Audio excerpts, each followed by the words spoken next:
Sa gitna ng corruption probe sa gobyerno, lumutang na rin ang umano'y lavish lifestyle ni House Speaker Martin Romualdez at Congressman Contractor Zaldico.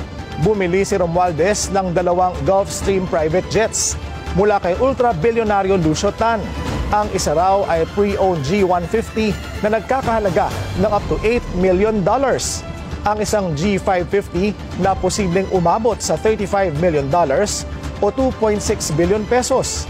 Nakapark daw ang aircraft sa hangar ni Tan at nakuha na raw nito ang atensyon ng Malacanang.